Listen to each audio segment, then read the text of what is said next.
ഇപ്പോൾ അടുത്ത് വരാൻ പോകുന്നത് ഡൽഹി തെരഞ്ഞെടുപ്പാണ്. അതിൽ മമതാ ബാനർജി കേജ്രിവാളിനെയാണ് പിന്തുണയ്ക്കുന്നത്. തുറന്നു പറഞ്ഞു അവർക്ക് കോൺഗ്രസിനെ, പ്രത്യേകിച്ച് രാഹുൽ ഗാന്ധിയെ ഒട്ടും ഇഷ്ടമല്ല ആ സ്ത്രീക്ക്. രാഹുൽ ഗാന്ധിയും മമതാ ബാനർജിയും കൂടെ ഒരു സ്റ്റേജിൽ വന്നത് അത്യപൂർവ്വം ഒരു തവണയും മറ്റുമാണ്. ഇന്ത്യ മുന്നണി തന്നെ ഇല്ല എന്ന് പറയാതെ പറഞ്ഞിട്ടുണ്ട് ഇവരെല്ലാവരും. അഖിലേഷ് യാദവ് ആം ആദ്മി പാർട്ടിക്ക് വേണ്ടിയിട്ട്, അരവിന്ദ് കെജ്രിവാളിന് വേണ്ടിയിട്ട് പ്രചാരണത്തിന് ഡൽഹിയിൽ വന്നു.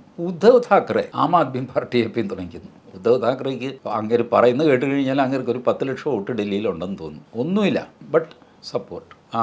ഇയാൾ ലാലു യാദവിൻ്റെ മകൻ തേജസ്വി യാദവ്, അയാൾ ചോദിച്ചു, അല്ലേ ഈ ഇന്ത്യ മുന്നണി എന്നൊക്കെ പറഞ്ഞാൽ ലോക്സഭയ്ക്കുള്ളതല്ലേ, നിയമസഭയിൽ എന്താ കാര്യം എന്ന് ചോദിച്ചു. കാശ്മീരിൽ ഒമർ അബ്ദുള്ള അങ്ങേര് പറഞ്ഞു, ഇന്ത്യ മുന്നണി ഉണ്ടോ എനിക്കറിയില്ല, നിങ്ങൾ ആ ഒരു യോഗം പോലും വിളിച്ചു കൂട്ടിയിട്ടില്ല, അതിൻ്റെ നേതാവ് ആരാണെന്ന് അറിഞ്ഞുകൂടാ. സത്യമാണ്, ഇന്ത്യ മുന്നണി യോഗം കൂടിയിട്ട് ഇന്ത്യ മുന്നണിയുടെ നേതാവായിട്ട് രാഹുൽ ഗാന്ധിയെയോ മറ്റാരെങ്കിലുമോ വാഴിച്ചിട്ടില്ല. രാഹുൽ ഗാന്ധി സ്വയം എടുത്തണിയുന്ന ഒരു കുപ്പായമാണത്. പുല്ലുവിലയാണ് രാഹുൽ ഗാന്ധിക്ക് ഇവരുടെയൊക്കെ മനസ്സിൽ. മമതാ ബാനർജി അത് തുറന്നു പറയും. സോണിയാഗാന്ധിയെ വേണമെങ്കിൽ വില വയ്ക്കാം, ഈ ചെറുക്കനെ വകവയ്ക്കാനൊന്നും എന്നെ കിട്ടില്ല. ഇതാണ് അവരുടെ